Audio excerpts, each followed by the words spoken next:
Name these two on the Air Comfort Solutions Heat and Air Ladies line at 405-579-9500. Go on air with The Rush from your car by calling the Fan Outfitters mobile line at 405-579-9501. And around the world, it's a toll-free call on the Knippelmeyer Chevrolet long-distance line. This is great. At 1-866-355-5733. First-time callers score a buy one, get one free coupon from Raising Cane's. And if you can't call, text Dusty and Teddy on the Supercuts text line at 405-651-3439. And I love it all. Live statewide on the Sports Talk Network, it's Dusty Dvorak and Teddy Lehman with The Rush. Welcome back, ladies and gentlemen. Hour number 4 is underway on this Monday, May the 6th. 5 minutes past the hour. Dusty Dvorak and Teddy Lehman hanging out in studio today. Drake Dykin right there across the glass. A lot of stuff going on in the world of sports. A lot to get into with The Rush right here on the Sports Talk Network. This hour brought to you by the Riverwind Casino and Hotel, located just south of Norman off of Highway 9 and I-35, 219,000 square feet, over 2,700 electronic games, 30 table games, a poker room, open 24/7 off-track betting, and a high-limits room. For concert and comedy show reservations, give them a call, 1-877-787-9637. Now it's time for Thunder Cover, brought to you by Farmers Insurance with the Oklahoman and NewsOK.com's Darnell Mayberry. Darnell, man, what's up?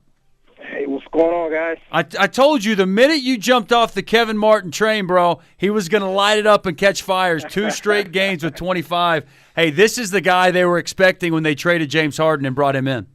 No doubt about it. Kevin Martin, big, hats off to that guy. He played his butt off in those last 2 games, and he really responded after a terrible Game 5 against the Rockets. And you're right, this is the guy they thought they traded for, and for a while it just looked like, he was lost and that there was no saving him. You're right, I jumped off the bandwagon, and maybe I should stay off for everyone else's sake, because every time I defended him, he came out and stunk it up, and as soon as I jumped off, he came out and lit it up. So hopefully he can keep it going. Have you seen anything in his game that would lead you to believe he's going to keep it going? Does he look more confident? Is he creating more offense for himself? Yeah, he does look a lot more confident. In game, was it 3, 4, and 5, I just felt like he was overthinking, and he looked like he was trying to overcompensate and really just do a little too much at times offensively. So now it looks like he's just going out there and being aggressive and letting the chips fall where they may. It doesn't look like he's really too concerned with whatever happens. I think he's really starting to get his rhythm back. And one of the things Scott Brooks is doing is he's really putting him out there without Kevin Durant at this point and letting him be the guy in that second unit. And I think that's freed him up to really just look for his and be aggressive. So I think that's been a great move by Scott Brooks. Darnell, D-Fish, man. This guy, I don't know if he's found the fountain of youth or if it's like everybody says, when it's playoff time, this is what he lives for. This is when he plays his best. Game 6, yesterday, the timely shots, the defense. This is a guy who looked like a defensive sieve earlier in the regular season. And now he's playing some pretty good defense. Clearly gets the go-ahead steal right there that leads to the Kevin Durant go-ahead basket.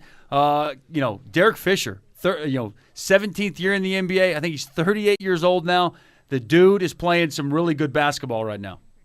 Yeah, I sort of love how everyone now is saying to anyone who questioned him in the regular season when he was missing 20 straight shots, see, I told you so. Nobody really ever doubted that he was going to be an important piece in the playoffs, but it was just in the regular season we didn't see this. And you're right, it's come out of nowhere.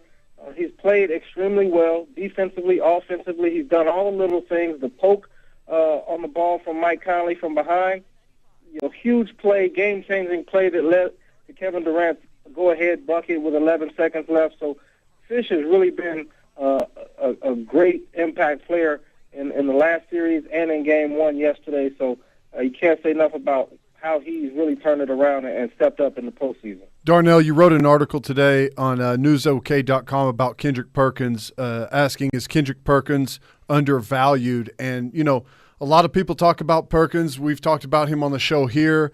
There's a couple series where his value is absolutely noticed, and this is one of those. 1 of 6 from the field, but, that's not his game. He's not going to score, but he's a bruiser. He's tough. and the defense inside against this Memphis team is going to be key. How'd you think he played, and what was your reactions to his game, 1-6, whatever, from the field?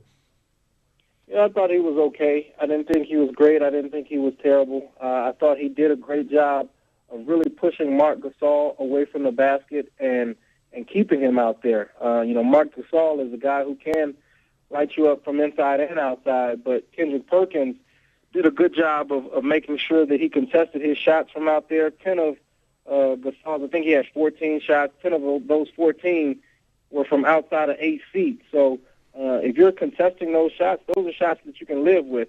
Unfortunately for the Thunder, Marc Gasol made 6 of those 10 shots. So I would like to see Kendrick Perkins press up a little bit more and really get into him and try to cut off his airspace so he can't get off those shots as cleanly as he did Sunday. So all in all, though, I think Kendrick Perkins did a pretty decent job. And the last play that led to that turnover by Memphis, Marc Gasol passing out, I think you have to credit Perkins for really bodying up on Marc Gasol, not letting him get a clean pass to cutting Zach Randolph and forcing that turnover with Thabo Sefolosha was able to come over and deflect that pass. So one of those little things that Scott Brooks and the team always talks about that Perkins does and doesn't show up in the stat sheet. All right, Darnell, so I'll ask you, is Kendrick Perkins undervalued? Is he overvalued, or is he valued just right?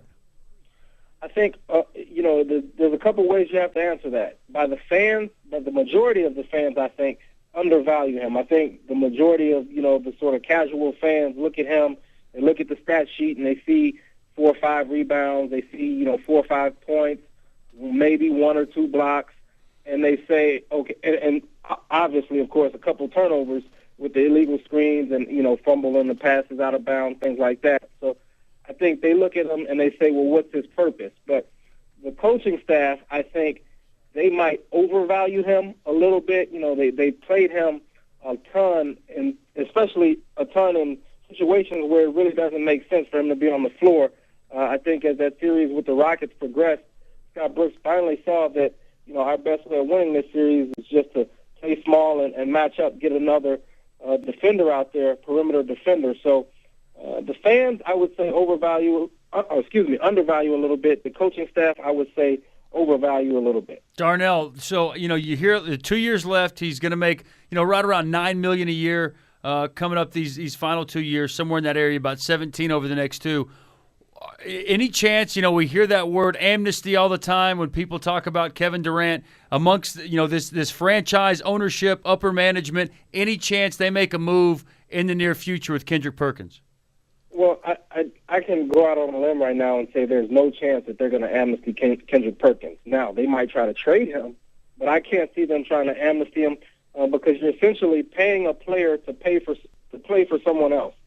They still got to pay him that $9 million or $17 over the next 2 years or whatever it is, and basically another team gets him on the cheap, and he can go help another team win a championship.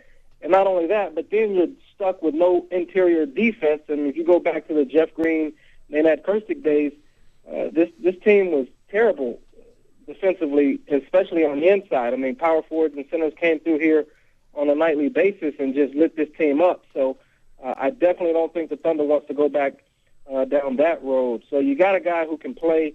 I think they got to keep him.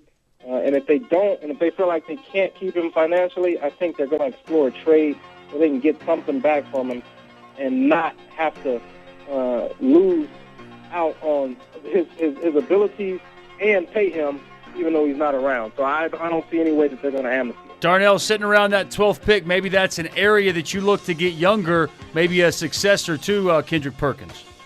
Yeah, no doubt about it. And there's a lot of promising young big men in this draft that I think they could take a look at, and maybe they will. I mean, they've only got Hasheem Thabeet and Daniel Orton behind Perk, so the draft is going to be interesting to see what they do. You're listening to Thunder Cover, brought to you by Farmers Insurance with NewsOK.com and the Oklahomans. Darnell Mayberry. More to come when we get back. It's The Rush in studio today, and you're listening to the Sports Talk Network.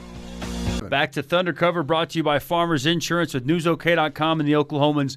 Darnell Mayberry. Darnell, we spoke with you Friday, didn't get a chance to talk about this series, so I got to ask before we go any further, who'd you pick in this series?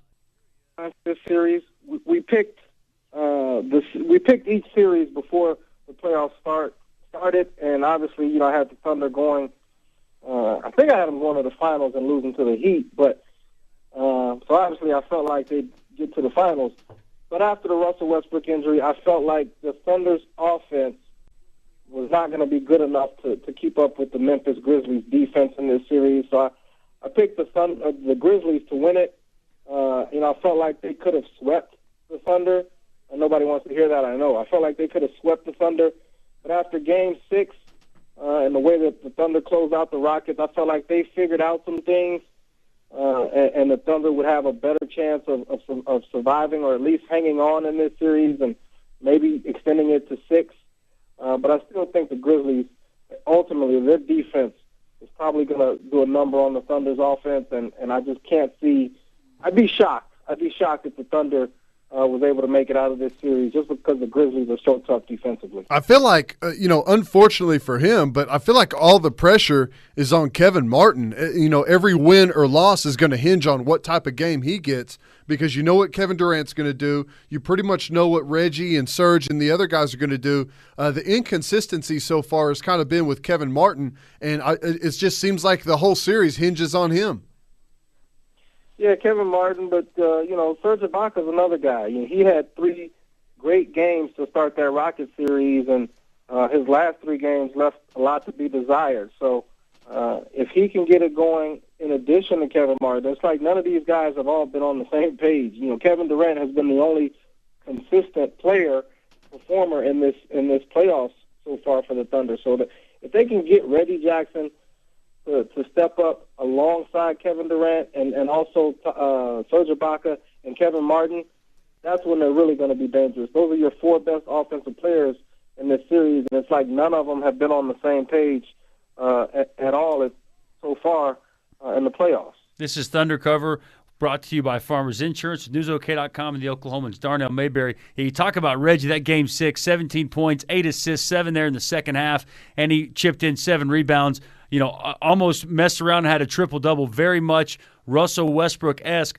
The fact that this team playing without their point guard, Darnell, a team that already had a ton of turnover problems, very turnover-prone, aside from that Game 5 with 22 turnovers, they've been outstanding. They've been unbelievable. Just 10 last night, and it just seems like this team doing a very good job of taking care of the basketball. Yeah, and that's always been a key for this team, turnovers, rebounding, and really just moving the ball and getting everyone involved. When they do those 3 things, they're awfully tough to beat. And, I'm not surprised that they have been able to take care of the ball. We saw it last year in the postseason.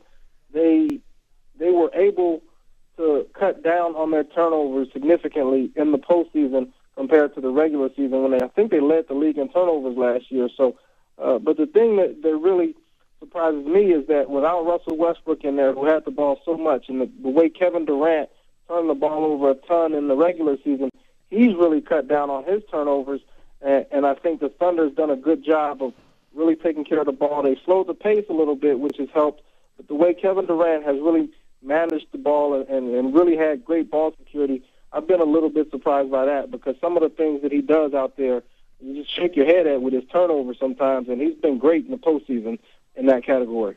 Darnell, you mentioned how Serge Ibaka is starting to put together kind of a little string of poor performances here, especially offensively.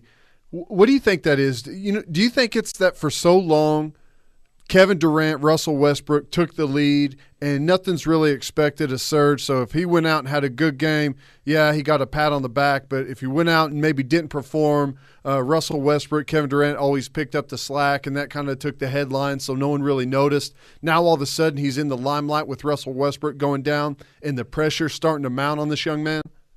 Yeah, that's a great point. That is a great point you bring up because – this is not the first time that Serge Ibaka has been inconsistent. He had some stretches in the regular season where, he got off to a great start and then he kind of slumped a little bit and then he picked it back up. But we didn't really notice his slump because, again, like you said, Russell Westbrook and Kevin Durant were just dominating those games and they were garnering the headlines and they continued to win. The 60 wins covered up a lot that might have been things that you would have harped on if they weren't winning. So, But the one thing that, we're actually writing tomorrow in tomorrow's paper whether or not Serge Ibaka's missed putback is still sort of bothering him and lingering and in his mind. So, Kendrick Perkins said that he felt like Serge still is thinking about that missed putback a little bit and it's taking him a while to get over it. So maybe he's pressing a little bit more to try to atone for that. But I'd like to see him come out tomorrow night and really start off the game aggressively and really get going. Tony Allen yesterday, Darnell, 21 minutes. That's all that he played in a game that, I would have figured Memphis would have wanted maybe the game's best perimeter defender on the court quite a bit. Only plays 20 minutes. Do you think that Hollins made a mistake only playing him that limited? And do you think we see more of Tony Allen as this series continues?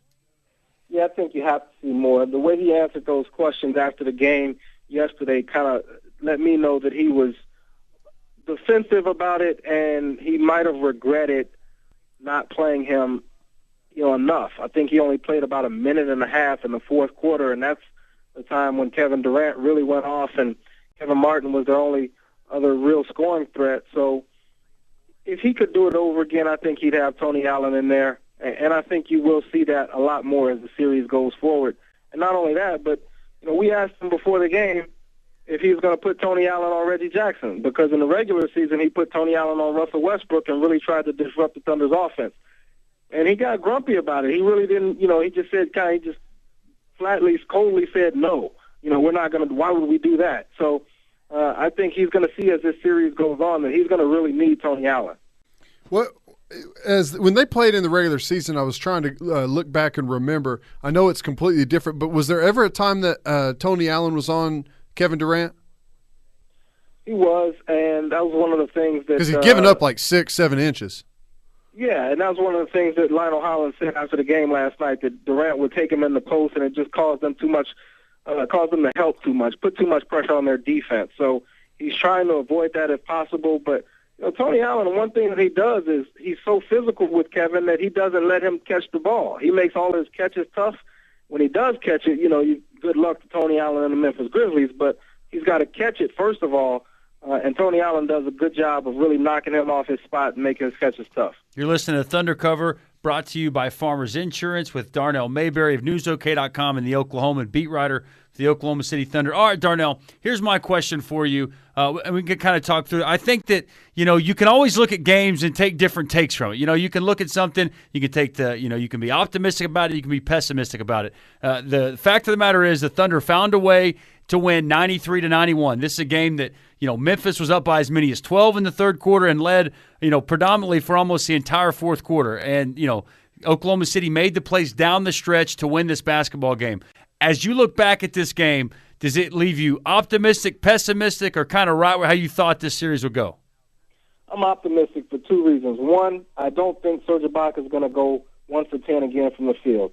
And two, it looks like they don't have an answer for Kevin Durant. Tayshaun Prince did. Who does, Darnell? What's that? I said, who does? Well, the Grizzlies, we thought they did. Tayshaun Prince did a good job on him in the regular season, and then they got Tony Allen, who can be physical with him, and if all else fails, Quincy Pondexter and Austin Day, two guys with good size and length. So, but Tayshaun Prince looked like he absolutely did not have an answer for Durant yesterday. They didn't put Tony Allen on him, and Lionel Hollins essentially admitted that he can no longer guard Kevin Durant. So Kevin could still have a big series against the Grizzlies, where I actually thought that, this could be a series where he struggles without Russell Westbrook on the other side alleviating some of that pressure. So for those two reasons, I'm more optimistic about the Thunder's chances after Game 1. And also, Marc Gasol pushed away from the basket and made a lot of those jumpers, so maybe he doesn't hit all of those down the stretch. So for the Thunder, what's going to be the biggest key moving forward? I mean, is it plain and simple Kevin Martin? Is it Serge Ibaka? What's the biggest key? Is it their defense down the stretch? What's going to be the biggest key for them if they are going to pull this series off? I think it's continuing to move the ball and get everyone involved in the offense. If they do that, the Grizzlies will have a tougher time defending them. I feel like I say this every time I talk about the Thunder, but it's real simple. I mean, the better they are at moving the ball, the better they are offensively and the harder they are to defend. We won't talk to you tomorrow, Darnell. Can you give us maybe an idea who you like in tomorrow night's matchup? 8:30 tip in the Peak. I thought the Grizzlies going in would win one of these first two. So if I'm going to stick to that, I'd say the Grizzlies come out and take that one tomorrow night just because, they didn't play their best game. Mike Conley had an off night. Zach Randolph struggled with his shot. And really, Tony Allen, the decision that Lionel Hollins made to not play him a lot, I think they're going to make an adjustment and put Tony Allen on Kevin Martin and try to slow him down a lot more. So I think the Grizzlies are going to be able to get out of here with a game 2. Again, I know nobody really wants to hear that, but this is a tough Grizzlies team, and they're one of the best defensive teams for a reason. No, I agree with you 100%. Also, real quickly, LeBron James named to his 4th NBA MVP 4 out of 5 years. Kevin Durant finishes second, a second straight year. At what point, how does it not go to LeBron James every year that he's playing and he's playing at this level? You know what I'm saying? How do you differentiate the best player in the world getting the MVP to who's the most valuable player to their team? That's a question that I'd love to have the answer to. I don't know. That's an award that nobody really seems to understand how to vote on it. Obviously I voted for LeBron James. There was only one guy who didn't vote LeBron for a first place vote, and he laid out a good reason. He felt like Carmelo Anthony was the guy who meant more to his team. But I really don't have an answer for that, guys. That's one of those things where you want to reward the guy who is dominating the entire league, but you also can't forget about the guys who have done a lot to put their teams in positions to win, and they wouldn't be nearly as good without them, and maybe even lottery-bound teams without them. So that's an interesting debate. Great stuff as always, man. Love catching up with you. That's Thunder Cover, brought to you by Farmers Insurance with NewsOK.com and the Oklahomans' Darnell Mayberry. Great stuff from him. Always enjoy catching up, talking Thunder basketball and the entire NBA with Darnell. It's 31 minutes past the hour. It's hour number 4. We're going to take a quick break from here. In studio today, he's Teddy Lehman. I'm Dusty Dvorak. You're listening to The Rush on the Sports Talk Network.